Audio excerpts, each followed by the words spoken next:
Bonjour à tous. Je suis Elisabeth Gauthier, directrice de recherche au Centre de foresterie des Laurentides du Service canadien des forêts. Merci de vous joindre à nous en mode virtuel pour la présentation des projets de recherche des récipiendaires des bourses Vladimir Smirnov 2020. Je vous rappelle que ces bourses, d'une valeur de 3 000 $ chacune, visent à soutenir les lauréats dans la poursuite de leurs études universitaires de cycle supérieur dans le domaine de l'entomologie forestière et de la pathologie forestière. Cette année, on souligne un nouveau partenariat entre le Service canadien des forêts et des ressources naturelles Canada, la Société d'entomologie du Québec et la Société de protection des plantes du Québec. Et ce partenariat permettra d'assurer la continuité des bourses Smirnov. D'emblée, on peut dire que cette entente a été très fructueuse puisque nous avons reçu un nombre important de candidatures. Donc, merci à nos partenaires d'avoir contribué si efficacement à diffuser la nouvelle de la bourse Smirnov et récolter tant de belles candidatures. J'ai donc maintenant le plaisir de vous présenter les deux lauréats qui nous entretiendront pour une période de 5 à 10 minutes chacun de leur projet de recherche. Tout d'abord, je vous présente Valentine Glauss. Valentine débutera une maîtrise à l'automne prochain sous la direction de Valérie Fournier de l'Université Laval et la co-direction de Véronique Martel du Centre de foresterie des Laurentides.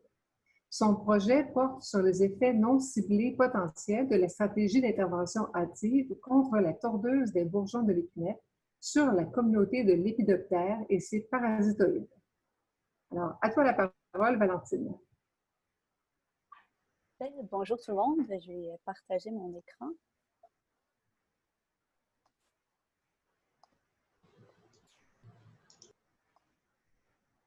Et voilà. Donc, bonjour à tous. Merci d'être venus écouter nos présentations sur nos sujets de maîtrise. Donc, mon projet à moi, c'est sur les impacts de la stratégie d'intervention hâtive contre la tordeuse des bourgeons de l'épinette sur son réseau trophique. Donc, tout a commencé à l'été 2019. J'ai réalisé un stage en entomologie forestière au Centre de foresterie des Laurentides dans le laboratoire de Véronique Martel. Ça, c'était dans le cadre de mon bac en écologie à l'Université de Sherbrooke que j'ai terminé à l'hiver 2020. Puis, le projet sur lequel je travaillais l'été passé, ça s'est transformé en projet de maîtrise sur lequel je travaille cet été encore dans le laboratoire de Véronique Martel. Puis, j'ai commencé officiellement ma maîtrise en septembre 2020 sous la direction de Véronique Martel du Centre de foresterie des Laurentides et de Valérie Fournier de l'Université Laval. Donc, le projet se déroule dans le contexte de contrôle de la tordeuse des bourgeons de l'épinette, ou de la TBE, au Nouveau-Brunswick. Donc, ils ont mis là-bas en place une stratégie d'intervention hâtive depuis 2014 et la recherche sur cette stratégie-là est financée par un programme spécial du gouvernement fédéral. Donc, le concept, c'est de contrôler au niveau local pour éviter une épidémie au niveau régional. Donc, comment ça fonctionne? C'est assez simple. Il va y avoir une intervention locale au site où les populations de tordeuses sont en croissance afin d'éviter qu'elles atteignent un stade épidémique. Parce qu'une fois que c'est épidémique, même si c'est juste un site qui est très local, ça devient une source de propagation vers d'autres régions par la migration des papillons. Donc, graphiquement, les populations de tordeuses devraient suivre ce patron de densité en fonction du temps. Et dès que la population atteint un certain seuil, donc avant que ce soit épidémique, il va y avoir une intervention afin de diminuer la population et qu'elle soit à une densité assez faible qui est non épidémique. Comment ils vont faire ça? C'est en utilisant deux insecticides, donc le BTK et le tébufénoside. Les deux agents vont cibler les larves de lépidoptères qui se nourrissent de feuillage traité. Ce qu'il faut savoir aussi, c'est que la tordeuse fait partie d'un réseau trophique important et complexe, comme vous pouvez le voir. Dans le schéma ici, la tordeuse est au milieu encadrée en rouge, puis le réseau comprend quasiment une centaine de parasitides. Donc, les parasitides vont pondre leurs œufs dans la larve de tordeuse, ce qui va causer sa mort. Donc, c'est un contrôle qui est naturel. Ça arrive que les populations de tordeuses soient basses de façon naturelle, donc les parasitides ont des hôtes alternatives. Donc, ils vont aller pondre leurs œufs dans d'autres espèces de lépidoptères. Par contre, si les hôtes alternatifs ne sont pas disponibles, les populations de parasitides vont elles aussi diminuer. Puis dans ce cas-là, le contrôle naturel de la tordeuse par ces parasitides-là serait moins important les années suivantes. Donc, dans ce contexte, ma question de recherche est à savoir si la stratégie d'intervention hâtive a des effets non ciblés sur la communauté de lépidoptères. Donc, étant donné que les insecticides utilisés visent seulement la tordeuse des bourgeons de l'épinette, mais vont affecter toutes les larves de lépidoptères qui se nourrissent de feuillage. Et donc, si indirectement, la stratégie va avoir un effet sur les ennemis naturels de la TBE, les parasitides, qui ont besoin d'autres alternatives après l'intervention pour conserver leur population.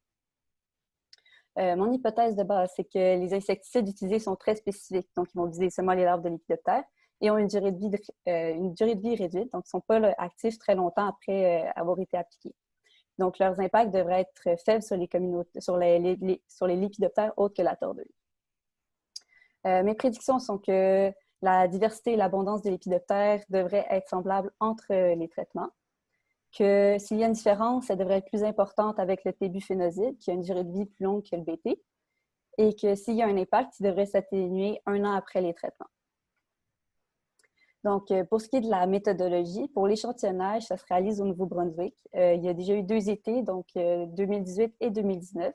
J'ai participé, moi, à l'été 2019. C'est des cycles de 2 ans. Donc, la première année, il y a un traitement, puis la deuxième année, il n'y a aucun traitement, puis c'est pour voir s'il y a un rétablissement des populations après 1 an. Donc, pendant tout l'été, on visite 15 sites de 3 traitements différents.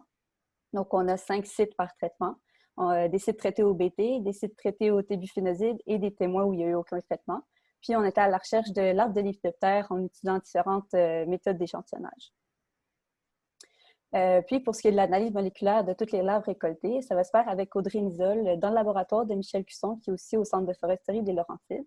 Donc, ça va utiliser la technologie TACMAN et des qPCR. Donc, je développe présentement cet été des amorces pour les larves de lépidoptères qui vont me permettre de les identifier soit à l'espèce ou à la famille. Puis, s'il y a une des larves que j'ai récoltées qui est parasitée, donc soit elle a des œufs ou carrément un parasitide qui se développe à l'intérieur d'elle, on va pouvoir identifier le parasitide à l'espèce avec des amorces qui ont déjà été testées et approuvées par l'équipe du laboratoire de Michel Cusson et qui se retrouve justement dans cet article, donc qui décrit la nouvelle approche qui est vraiment efficace puis qui permet d'identifier des espèces, dans ce cas-ci, de parasitides. C'est un article d'Audrey Nizol et Don Stewart du laboratoire de Michel Cusson qui vient d'être publié et qui explique très clairement comment ça fonctionne si ça vous intéresse. Pour l'instant, j'ai juste des résultats préliminaires. Donc, j'ai des données brutes que j'ai mis ici. Donc, le nombre de larves récoltées par la méthode d'observation, qui est une de nos méthodes d'échantillonnage, en 2018 en bleu et en 2019 en orange, en fonction des traitements. Donc, les larves traitées au BT, donc les 2 colonnes au milieu, c'est eux que les sites traités au BT, pardon, les 2 colonnes au milieu est l'abondance la plus élevée comparée aux autres sites, puis aussi que c'est le seul traitement pour lequel on observe une diminution d'abondance la deuxième année. Donc, au total, pour l'instant, si on remet toutes les méthodes de récolte de larves ensemble, j'ai 442 larves récoltées en 2018 et 364 larves en 2019 qui m'attendent. Et en plus de l'abondance, une fois les papillons identifiés, bien, les larves identifiées, on aura la composition de la communauté de lépidoptères, donc sa richesse, en plus du taux de parasitisme et les espèces de parasitides.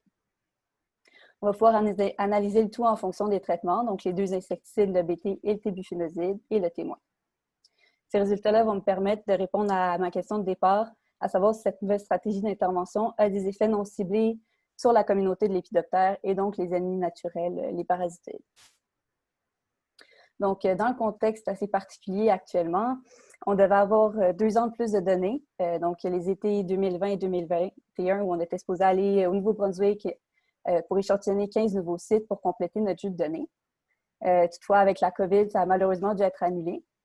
Donc, à la place, on est en train de monter un protocole qui va avoir lieu dans 2 sites au Québec, donc un dans Bellechasse et un dans le parc de la Jacques-Cartier. Ces 2 sites qui sont suivis depuis déjà une trentaine d'années sur les parasitoïdes de la tordeuse. Puis, le but de cette étude serait de comparer le réseau trophique et d'identifier les autres alternatives qui sont mal connues dans des sites avec 2 compositions différentes, donc une forêt mixte et une forêt boréale. Finalement, pour l'applicabilité et l'importance de ma recherche, donc l'étude va venir compléter les connaissances déjà acquises sur la stratégie d'intervention active. Puis aussi, si un effet négatif sur les populations de parasitides est détecté, donc que ce soit une diminution d'abondance ou de richesse, on va pouvoir proposer des modifications au protocole d'intervention. Puis ça va permettre d'éviter la perte de contrôle naturel par les parasitides les années suivantes. Et tout ça, c'est dans le but ultime d'augmenter l'efficacité des traitements et de minimiser les impacts non ciblés. Donc, je tiens à remercier une fois de plus la Société d'entomologie du Québec, le Service canadien des forêts et la Société de protection des plantes du Québec pour la bourse. C'est vraiment un bel encouragement.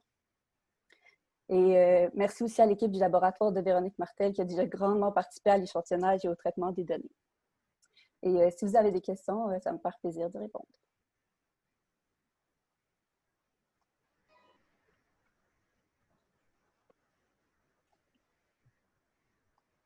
Merci beaucoup, Valentine. Donc, on a pas beaucoup de temps, mais quelques toutes petites minutes pour des questions s'il y en a.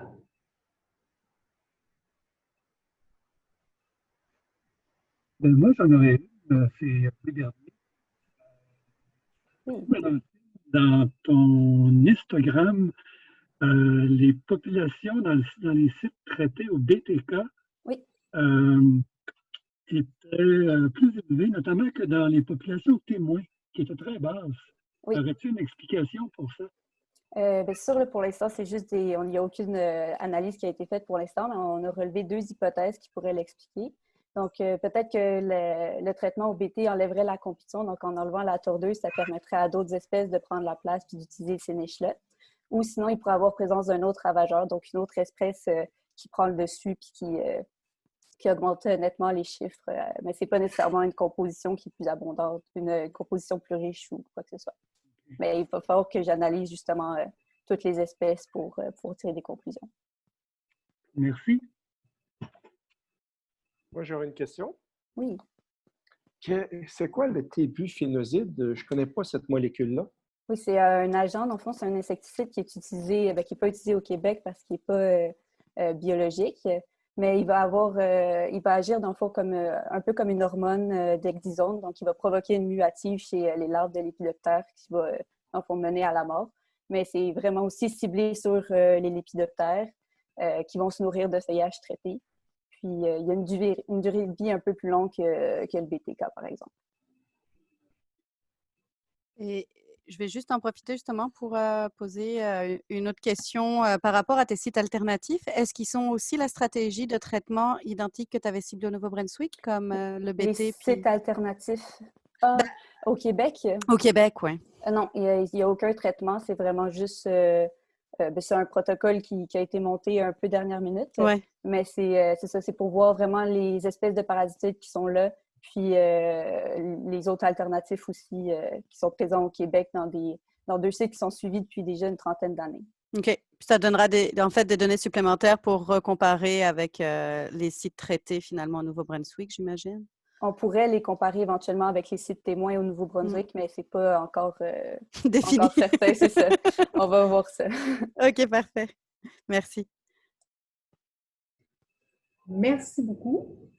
Valentine, encore une fois, toutes mes félicitations. Merci de cette présentation. Passons maintenant au 2e lauréat, Louis-Olivier Larouche. Alors, Louis-Olivier a débuté une maîtrise à l'automne 2019 sous la direction de Louis Bernier de l'Université Laval et la co-direction de Jean Bérubé du Centre de foresterie des Laurentides. Son projet porte sur l'utilisation d'approches génomiques pour l'identification d'insectes et de champignons phytopathogènes dans les liquides de conservation prélevés de pièges à insectes. Alors, sans plus tarder, je le laisse lui nous présenter la teneur de son projet. À toi la parole, Louis-Olivier.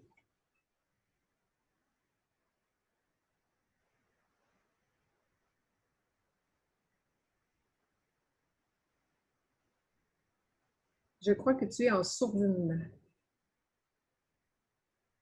Ben, merci beaucoup. Ça ne sera pas bien long. Voilà.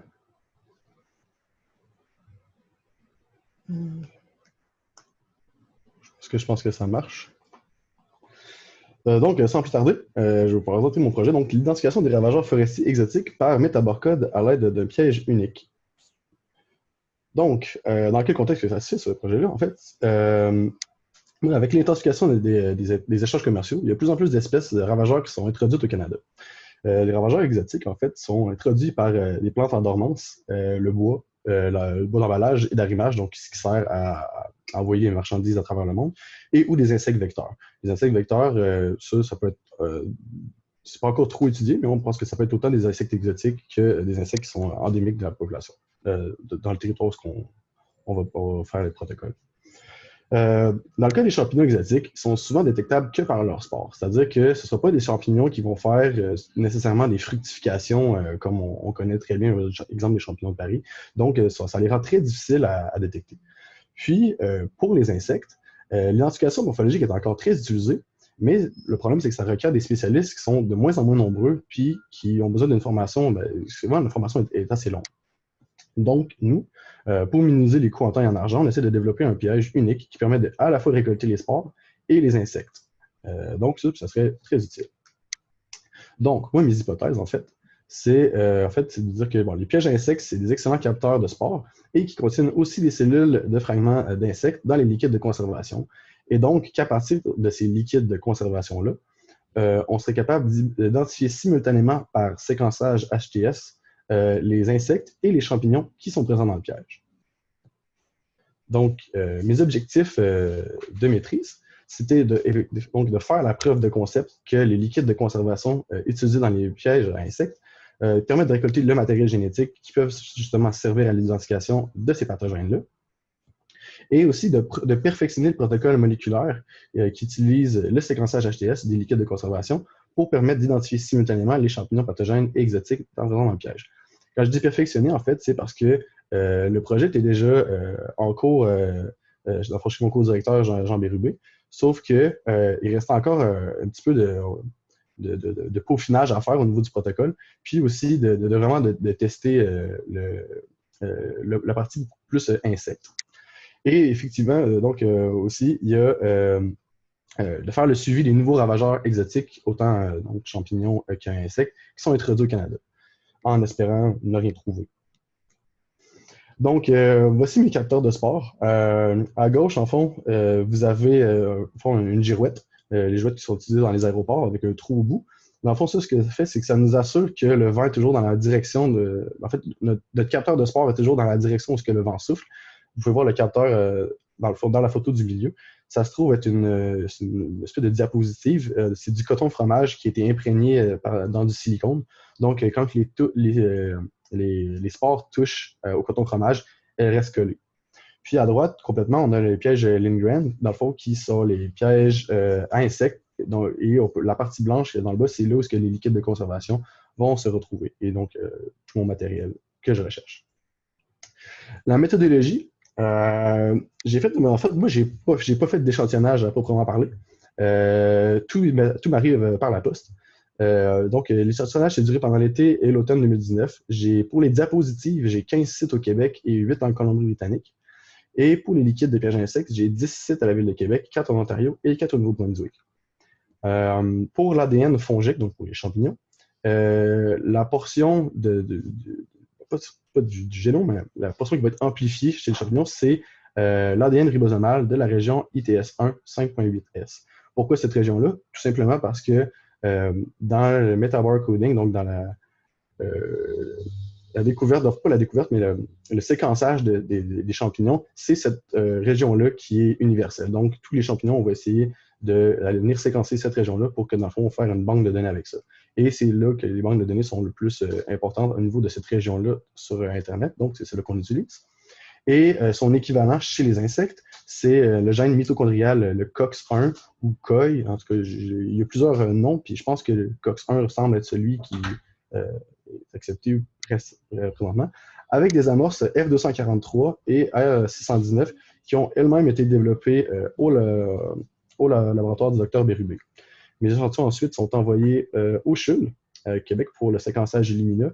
Le séquençage Illumina, c'est une fois que j'ai fait ma première application de mes régions d'ADN cible, je vais mettre des tags de chaque côté de mes séquences d'ADN pour être capable de les retrouver lors du séquençage. Donc, tout ça, c'est pour me donner, pour donner des numéros à mes champignons qui viennent de mon site 1. Ensuite, mon site 2, il va avoir un différent tag pour être capable de, dans toute cette soupe-là que je retrouve à la fin, de démêler qui était où au Canada, parce que c'est quand même très important. Ensuite, une fois que j'ai toutes mes séquences, le travail de bioinformatique se fait au CFL avec le pipeline Adapti, qui dans le fond est un pipeline qui va me concentrer les informations que je recherche, c'est-à-dire des pathogènes, vraiment. Et ce fichier-là, dans le fond, va me créer des OTU à 97% de similarité. un OTU. En fait, c'est un anglicisme, c'est pour Operational Taxonomic Unit. Ça, en fait, ce sont mes espèces. Donc, je reçois une séquence de paires de bases et l'ordre dans lequel c'est donné, ben, ça va me donner, c'est ça qui me donne mon espèce. Et cette séquence-là, dans le fond, moi, je la compare aux banques de données sur Internet et pour qu'on l'accepte, nous, il doit y avoir au moins 97% de la séquence qui doit être semblable à celle d'Internet. Sinon, on ne l'accepte pas. Et ensuite, moi, je fais un criblage de tous ces ravageurs-là dans un fichier Excel. Donc, je fais du CTRL-F pendant très, très longtemps afin de retrouver les espèces et les familles qu'on sait qui sont déjà un petit peu taguées et dangereux.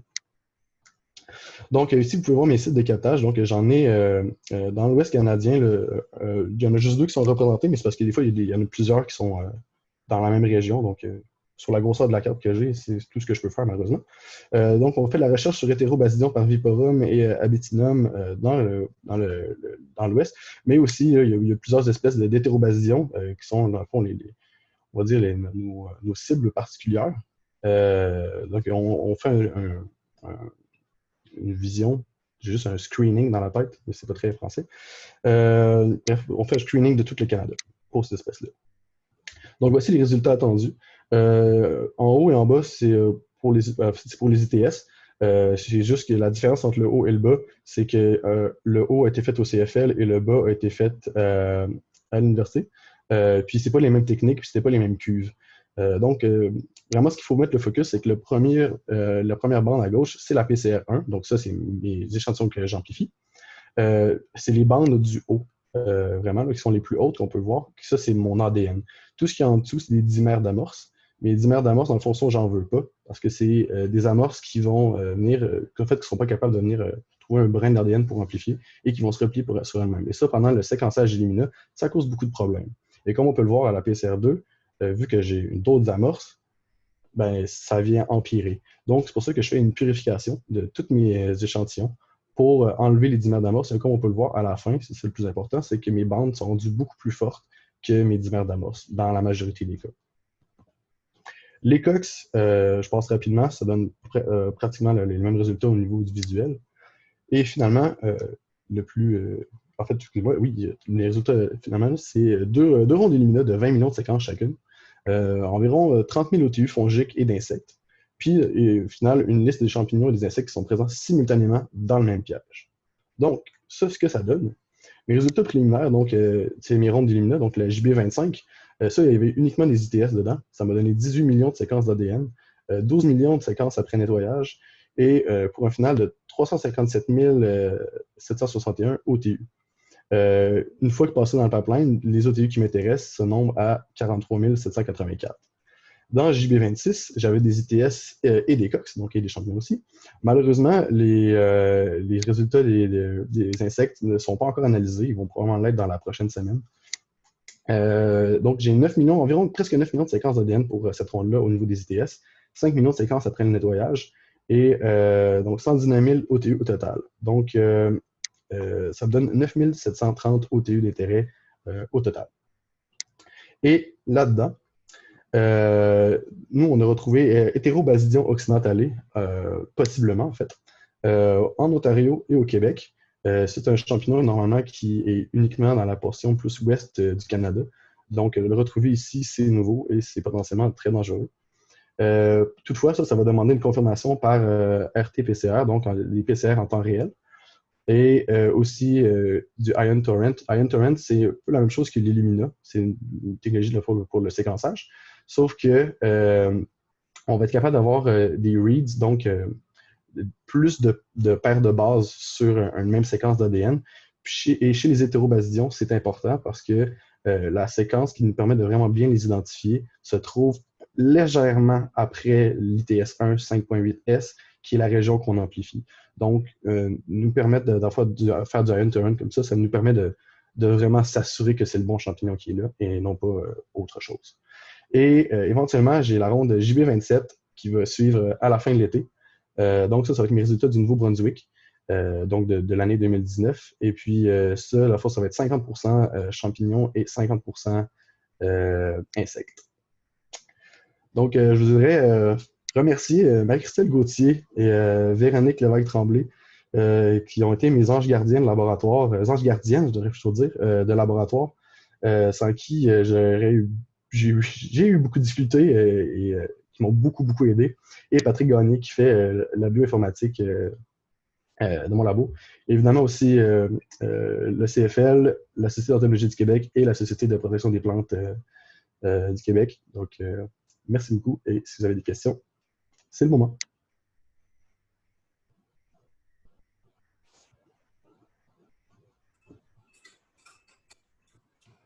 J'avais peut-être une petite question. Dans le fond, moi, je me questionne, c'est des techniques super intéressantes, mais le défi, c'est toujours au niveau des bibliothèques. Est-ce qu'elles sont assez complètes pour pouvoir donner un pourcentage de similitude sur quelque chose qui est dans la bibliothèque? Parce que sinon, ça va donner un pourcentage qui peut coller sur autre chose, mais qui n'est pas réel, dans le fond. Est-ce que vous avez pensé à peut-être valider avec des échantillons en conservant les insectes pour vraiment faire la correspondance avec l'identification morphologique, du moins pour quelques échantillons, parce que des fois, on n'a pas la séquence dans notre, soit dans GenBank ou dans BOLD.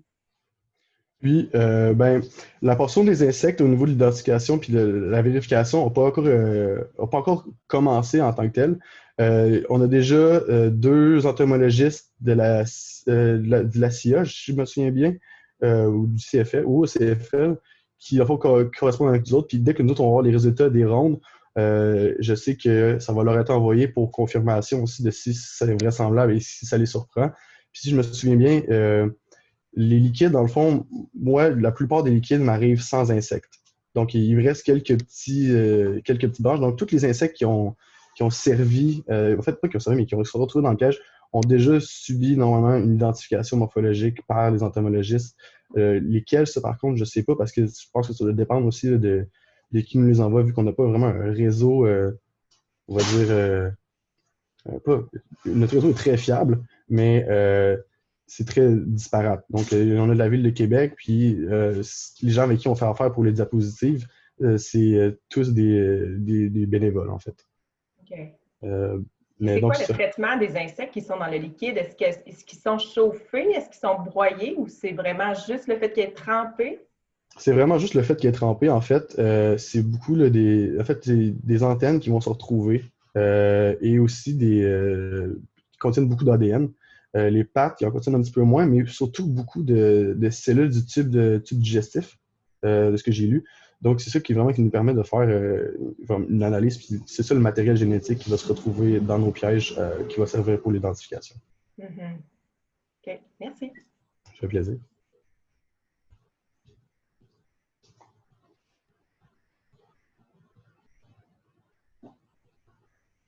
Moi, j'ai peut-être aussi une petite question pour ta méthode. Là, tu dis que tu pars du liquide, puis que là, en fait, tu pars du principe de l'hypothèse de base que tu as 100% de récupération dans ton analyse. As-tu justement prévu de faire un peu des tests comme je fais un liquide que j'inocule moi-même avec des spores de champignons, puis je sais ce qu'il y a dedans comme mix. Puis après, je vais faire mon analyse dessus, puis je m'assure que j'ai bien 100% de récupération de ce que j'avais mis dans mon mix. Non, c'est pas prévu. Les amorces avec lesquelles je travaille sont incroyablement non sélectives. C'est des amorces qui vont vraiment se coller à n'importe quel bout d'ADN.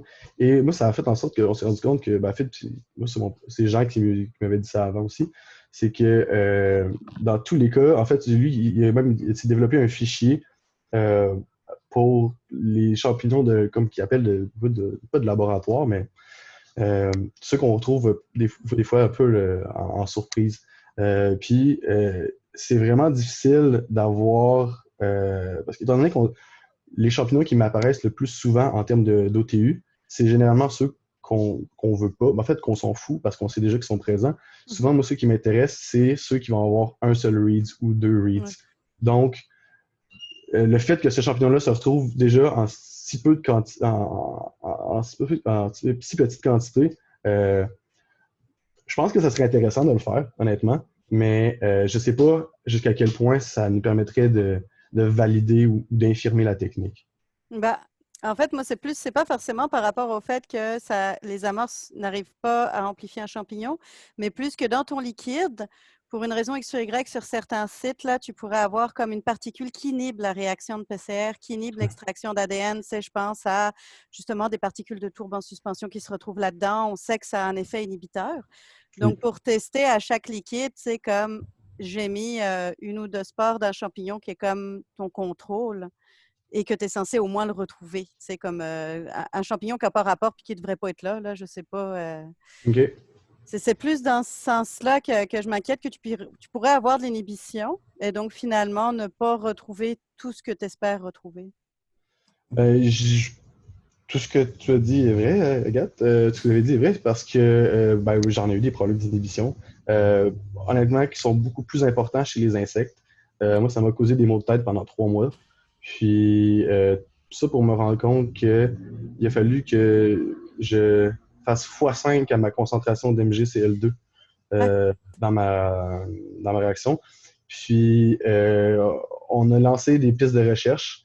Puis, on n'a pas beaucoup d'informations par rapport à ça présentement, mais on pense que c'est peut-être la chitine chez les insectes qui peut potentiellement inhiber un peu la réaction de liaison avec le MgCl2, donc principalement le magnésium. Mais on n'est pas encore certain. On va peut-être on va essayer de faire des tests avec ça. Mais je prends note pour l'inoculation, effectivement, ça peut être très intéressant de le faire.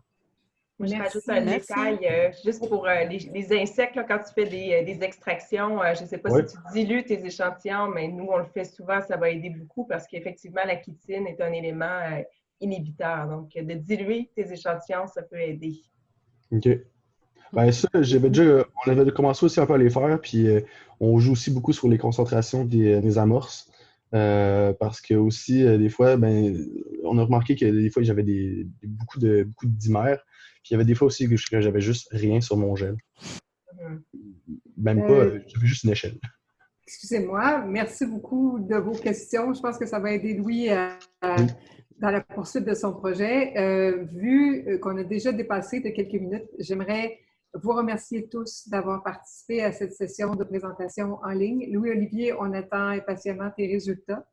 Effectivement, avec cette approche à spectre assez large, tu peux faire des découvertes heureuses ou malheureuses. Alors, on va attendre de tes nouvelles.